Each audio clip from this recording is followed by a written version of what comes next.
The bane of my existence, Ambrosia artemisiifolia.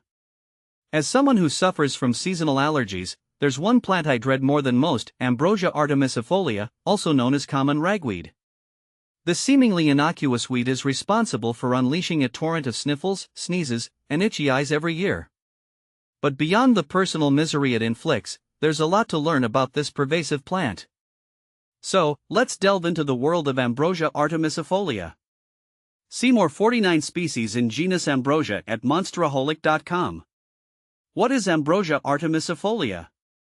Ambrosia artemisiifolia is a summer annual weed that belongs to the Asteraceae family, the same family as daisies and sunflowers. This might lead you to believe it's a harmless wildflower, but don't be fooled. Common ragweed is a prolific spreader, easily taking root in disturbed soil and growing up to 2.3 feet tall. Its leaves are pinnately divided and covered in fine hairs, and while the plant itself might not be visually offensive, the trouble comes when it flowers. The stealthy culprit behind hay fever.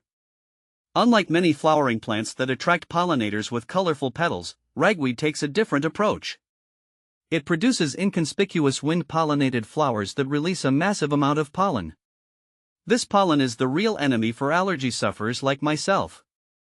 Inhaled ragweed pollen triggers a response in the immune system, leading to the classic symptoms of hay fever, itchy eyes, runny nose, and sneezing.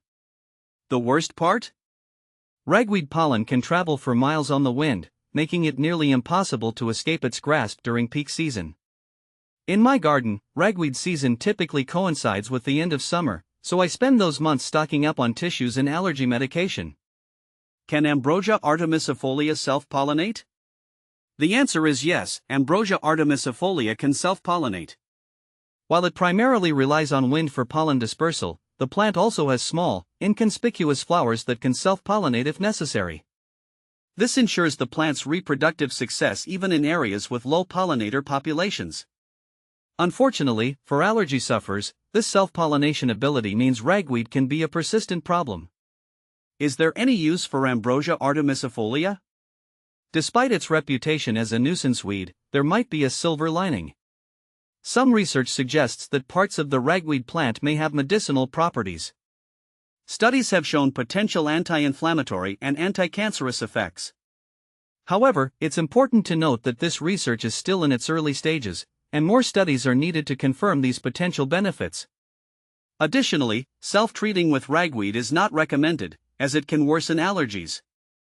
Dealing with the dreaded ragweed. If you, like me, suffer from ragweed allergies, there are steps you can take to minimize your misery. Monitoring ragweed pollen counts and staying indoors when they're high is a good first step. Consulting with a doctor and taking allergy medication can also significantly alleviate symptoms. In addition to managing personal allergies, there are ways to control ragweed populations. Since ragweed spreads primarily through seeds, preventing the plant from flowering is key. This can be achieved by manually pulling up ragweed plants before they flower, but be sure to wear gloves to avoid skin irritation from the plant's hairs. For larger areas, herbicides can be used, but always follow the instructions carefully and prioritize eco-friendly options. Conclusion. Ambrosia artemisiifolia, the common ragweed, might be a foe for allergy sufferers, but understanding its biology and taking preventative measures can help us win the battle against seasonal sniffles.